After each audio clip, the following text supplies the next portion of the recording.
Hi, I'm John Varvatos, and you're watching Fashion Watch. You know, the inspiration is really kind of based on utilitarian wear, and everything we do with inspiration is very loose. We're not a company that really, and I don't really think about things in terms of I'm in 1938 and, you know, this is where I am, or I'm in Paris or whatever. I mean, sometimes they're very loose in terms of that because we always try to stay true to our handwriting, but we really kind of look to utilitarian wear and some of the details on military wear and that type of thing, but really put it into kind of a metropolitan, urban kind of setting in new fabrics, new silhouettes. So it doesn't really, there's nothing literal about it. So whether it's workwear or military details or whatever, it's the great functionality of those things that we reinterpret it into clothes that you're going to wear in the city in a different way, in new fabrics with new fibers and different proportions and that type of thing. So trying to be creative in our own mind, but being kind of turned on by, you know, this the utilitarian attitude of it all.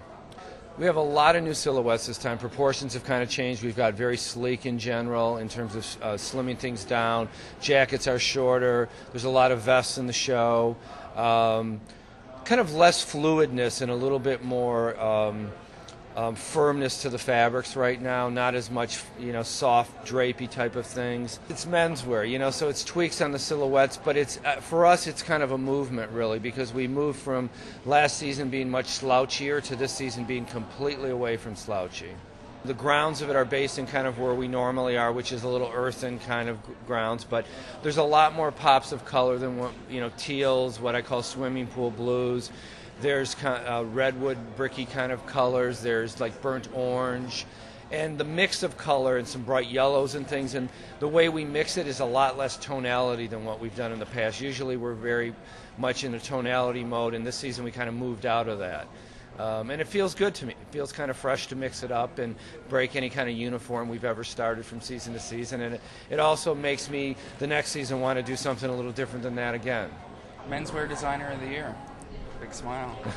How's that feel? It's nice. You know, it's really nice to be, I guess, kind of applauded by your peers, and it's a great thing for myself, but it's definitely a great thing for my company and everybody who works so hard to show that, you know, the press, the other designers in our industry who vote for it, the retailers that are involved with voting, that they kind of think what we're doing is great. And from that aspect of it, that's the nicest thing about it, is it's kind of like you got an A on your test, you know.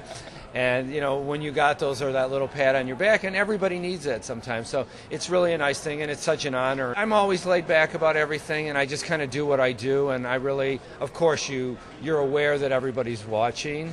But at the same time, I think that you got to be who you are. And so I don't really get, I'm not I don't get too nervous about things. I don't get too stressed about it. And but it drives you, I think, more than anything else. It drives you to always keep pushing. And for me, I think the biggest aspect of that is that it really makes us really look at everything even a little closer to say, have we moved the needle enough? Have we changed? Do we look fresh? Is it something that we're all excited about wearing? Does it feel like, you know, it's a total new picture that we've painted here? You know, there's still a handwriting that people can understand, but it's a different mural than the last one.